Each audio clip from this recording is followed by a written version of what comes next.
Joining us now on the Damon Benning Show with Ravi Lula is our friend Sam McKewon from the Omaha World Herald. Sam, how are you today? Pretty good. How are you? Well, good morning, You Sam. know, we're feeling a little I don't know what's the word. Black couchish. We're putting folks on the black couch, Sam. Oh, we're going therapy sessions today. I'm curious though, Sam. From an emotional standpoint, I kind of phrased it. Would you rather be the guys beating their chests, reading about themselves all week, or the team that is a little angry and a little embarrassed after a performance? I think if you're just asking that question in a vacuum, probably the second one. Because I guess if it were Ohio State and Nebraska, I'd rather be Ohio State, but or Ohio State. And you're saying that because you're not so sure how good Colorado really is, or why do you use Ohio State as the example? Well, what I'm saying is that it depends on the players who are beating their chest. Like if it's Ohio State 2019, I'll take them, regardless of what their attitude is. No, I don't know. It's specific to this matchup. I think Nebraska probably would have approached this game either way, probably the same way, once they watch Colorado on Saturday. This game is even if Nebraska had beaten Minnesota, I think they would have watched the game on Saturday, which I'm sure they already did. And they can be angry about what happened with Minnesota, but that really doesn't matter. What happened in that game still doesn't matter now. They know what the challenge is ahead of them. I think it's pretty clear what the challenge is. Doesn't mean that Nebraska can't win. I think Nebraska has a good chance of winning. But now they know what Colorado is going to try to do, what they can do, what their threat is. And I'm guessing if they're smart, if Nebraska players are smart, and I assume they are, it's like the Minnesota game never even happened. And everything is focused on if you're a defensive player, okay, what's going to be the pressure gauge that we're going to decide to dial up on the quarterback from, let's say, 1 to 10, and what does that mean for our secondary? And then on the offensive side of the ball, maybe you do think a little bit about Minnesota and say, okay, that isn't what we want to do ever again. We don't want to have that operation with 4 turnovers and that kind of crap in the red zone and false starts when you can't have them. They had 2 false starts inside the 10. We have to do everything we can do to not have that happen again, because the offense's role on Saturday is really crucial. Like, the offense has a great opportunity to help its defense by methodically driving the ball and keeping it away from Colorado's offense. Nebraska's defense has an enormous challenge in front of it, and that is a good thing. I think it's a good thing that they will go into Saturday's game going, okay, we kind of know what they're going to do. Colorado's not complex per se schematically. Man, is that 100% accurate? But they're going to be very hard to stop because, again, that pressure gauge is the key. In the first half, TCU only gave up 17 points. I would argue that TCU schematically and philosophically played better in the second half on defense than they did in the first half, but they were tired and they couldn't do the things in the second half that they needed to down the field. And Colorado was able to make some plays down the field. When TCU turned up the pressure, their defense looked better, but it took too long to get there. It took them. They had to give up 24 points before they decided, hey, maybe we need to stop acting like, this quarterback is going to run around all of us, because he doesn't do that. That's not what he did. And you know what's funny? It's kind of a misnomer. I get the whole African American quarterback athletic thing, but Shador's not trying to run. No, he's a good pocket passer. I thought he made good decisions. I was very impressed with the some of the throws that he made. His ability to kind of climb the pocket. He's not going to outrun a lot of people. He's not getting around the corner per se, and he's not going to be super dangerous, I think, in that way. But he didn't make any mistakes, really, and he threw the ball to he knew where to go with the ball. So they brought a blitz on a 3rd and whatever, and he threw it that deep ball down the right sideline. And then it was 3rd and 16. Game was almost over. TCU gets a stop there. I think it's over. I think Colorado loses, and he throws it right up the seam to Travis Hunter. And Hunter makes a great play. Hunter's the best player on the football team. I just Clearly, don't he's think the you're best going to player. make a living getting a lot of 50-50 balls. True. This is true. He's the best player on the team, though. And they're going to have to, figure out where he's at, and tackle him. You know what So here's the question. You know what they have Go to do is they have to be true to who they want to be. They have to make linebackers cover and make cornerbacks tackle. They have to make Travis Hunter fit in the run game. You watch, that is something to keep an eye on. What kind of toll is what Nebraska does on offense due to Travis Hunter defensively? Sure. Yep, TCU was not willing to explore that very closely. Kendall Briles, man, he should take a salary cut after that game for TCU. They're going to kick themselves really hard, and the reality is, if you think you're the better team, you always think to yourself, we're just going to do what we do. Yep. We win by 4. We win by 4. Man, that you talk about a game where if TCU just checks itself a little bit and says, okay, now we understand who these guys are, and we understand that they're not just going to lay down for us. We need to change who we are. And just for one game, and then we'll go back to beating Kansas 63-60 or whatever. Okay. Sam, let me stay right there. And this is just as an example in the Minnesota game. I said on the broadcast, I don't think what Minnesota was doing on 3rd down is sustainable, converting all those 3rd and more than 7s, right? I think 4 of their first 6 were of 7 yards or more that they were converting. I said, that's a little bit of fool's gold. They're going to have to eventually figure out how to run the ball. Turned out they didn't, and it was fool's gold, right? With Nebraska, is fool's gold the quarterback run game, or is it just how they have to play? Oh, I think they're going to have to run the quarterback stuff. Yeah, I don't think they're going to be able. You understand why I asked the question? Because if you're going to be built for the long, you just use the example. Do what you do for one game, get through it, or so where are you on that spectrum? Well, I think they're probably going to have to run the quarterback to some degree, just based on what I felt like I saw. It's possible that they can hand the ball off and then just play action off of that. But I think my concern level over where Sims as a passer is high enough to where I would say you've got to utilize his legs in order to maximize what you're going to get from him. He lacks touch.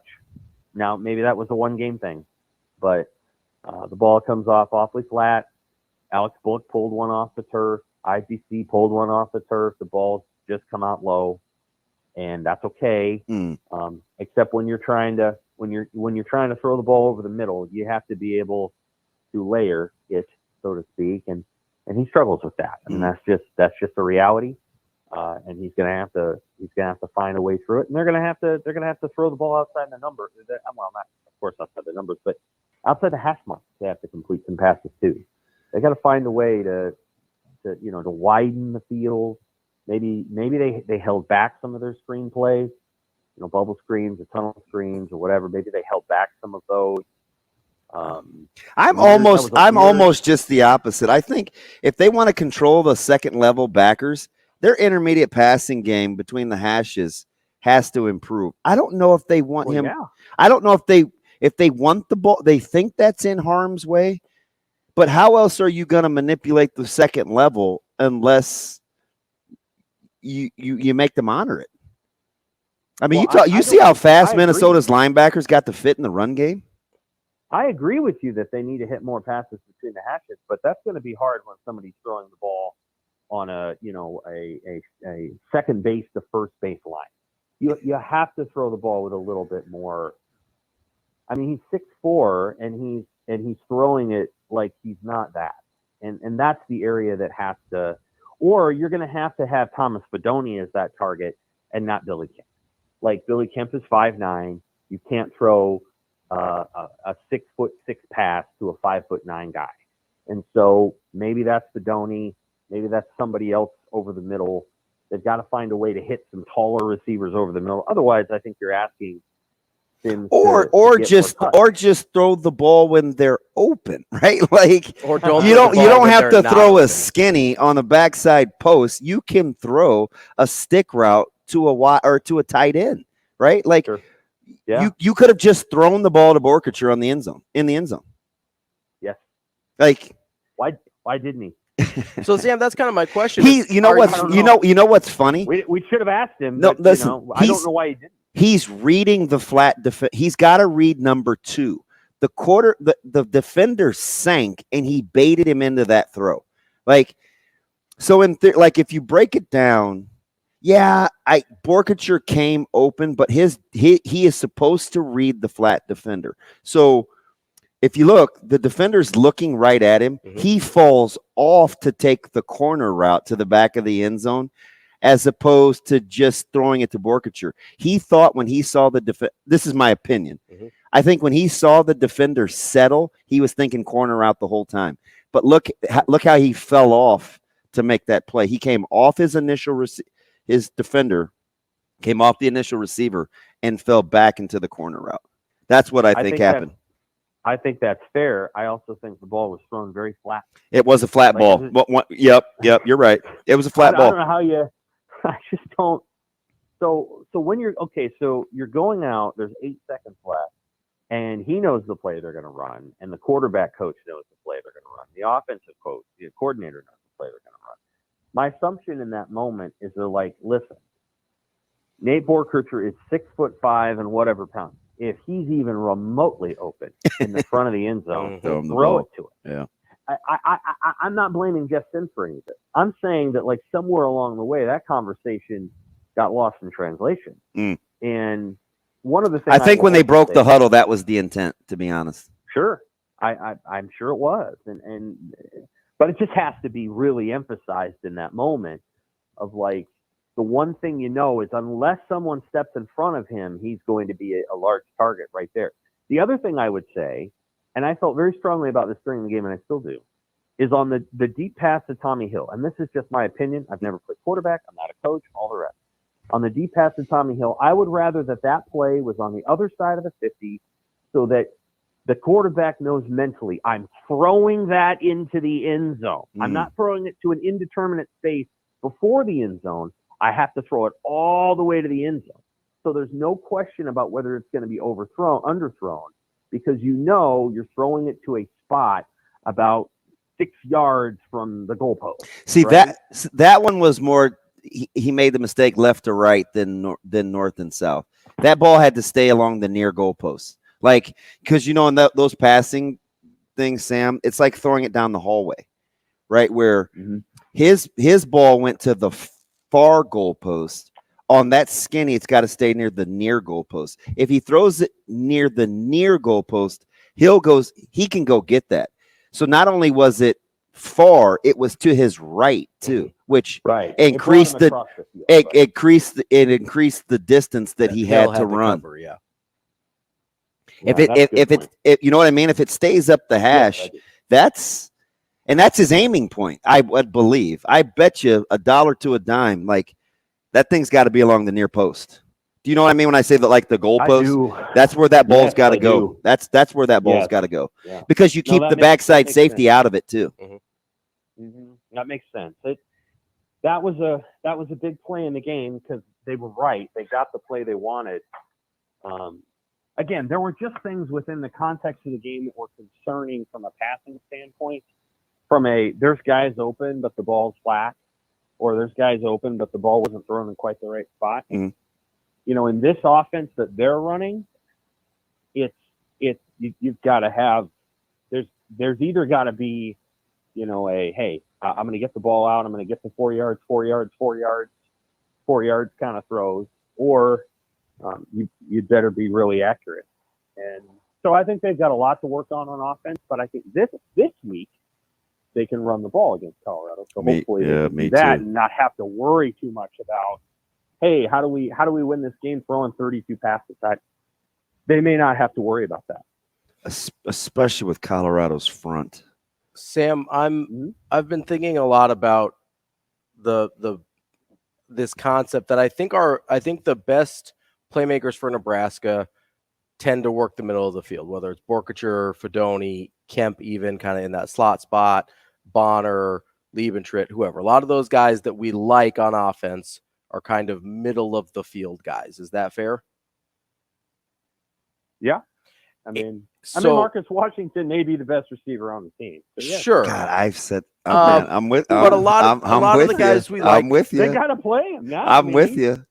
A lot of the guys we like are most of their routes would be in the middle of the field. And then we've got a quarterback. Nebraska's got a quarterback where I don't know that we feel terribly confident about him seeing the middle of the field well. If you're Nebraska, how do you try and get the ball to those playmakers without putting Jeff Sims in a position where he does have to layer a ball or figure out how to get that intermediate middle of the field passing game where I just have zero confidence in him right now at all? Yeah, I mean, how do you really feel? There's only so much I can speak to. I mean, I'm not a coach, so I'm guessing there are things that they're going to work on that help him to. I don't know. You're gonna have to complete passes over the middle. There's not much of a choice there. You have to find a way to widen the field at the same time. Certainly, you can say, hey, when you hit your back foot on your drop, throw the ball and just be comfortable with getting 4. And if it's just 4 and he gets tackled, but it's 4, it's 2nd and 6 instead of 2nd and 10. The one cool thing about Colorado is when they throw a 4-yard pass, it may not be a 4-yard gain. It could be 16 because those guys will make somebody miss. Borkacher's not going to make a bunch of guys miss. Neither is Fedoni. But they can be good targets, early in a route.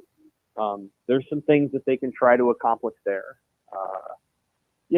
I think you try to find a way, again, to widen the field. You bring some motion. Jalen Lloyd has shown that he can get an end around.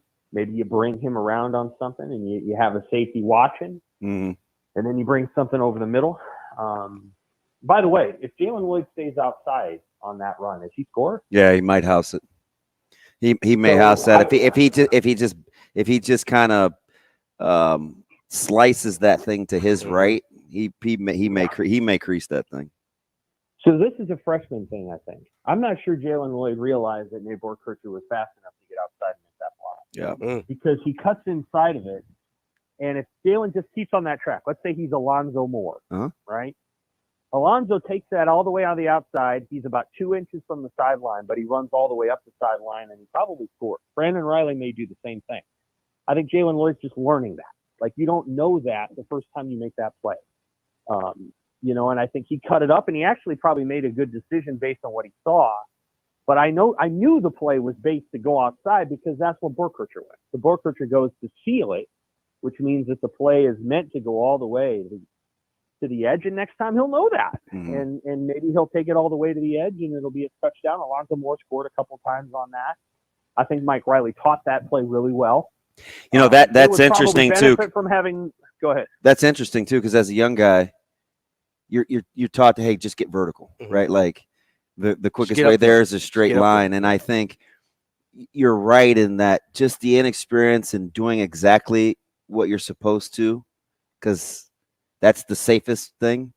I think he'll grow into being more creative in terms of reading that. I actually thought there were a couple of plays that Nebraska really left on the field had they kind of read it differently, right? I'm just going back through this run game, and it was poor at the line of scrimmage initially in some, but a cut here or a cut there, I think, changed that thing quite a bit. But I got to ask you, Sam, because I do think this game is more about emotions than scheme. Sure. Who can control theirs the best, right? The team with all the bravado and brash, or the humility. Like, how can that work to an advantage? If you're Nebraska and you have what happened to you in Minnesota, wouldn't you rather Colorado do what they did coming into this one if you're going to draw it up? Like, somehow in my head, I think this is, if you're going to lose, I think this is the best case scenario in which to have to deal with coming off a loss, because you still feel like you're in control. Yes. Yep. I think this is a good way to go because. And I'm not saying lose, you know what I mean? Hear my heart there, but. Right. Oh, no. If the pressure is shifted. Nebraska will not be going to Colorado thinking to itself, oh, God, we got to go beat these guys because they suck. They don't have to feel that way. They can go into that game. 100%. They can go to Colorado thinking this team's going to be ranked and everybody thinks they're the greatest team in the world. So we don't have to worry about making a mistake. They're expected now to win the game. They're all world over there, and they're going to talk that game too. Mm-hmm. And so we can feel free to play like the underdogs that we are, and you can match their emotions. You don't have to be like, oh no, we fell behind 14-0. This team just lost by 50. What's wrong with us? No, you can say, if you do fall behind 14-0, yeah, this team's good. So now we got to play better. I think, yeah, absolutely. I think in Nebraska's the pendulum shifted from Nebraska better not lose to Nebraska's probably going to lose unless they play really well, which frees you up to play really well. That's our friend Sam McKewon from the Omaha World Herald. We appreciate you as always. Sam, we'll talk to you next week. Take care. Thanks, Sam.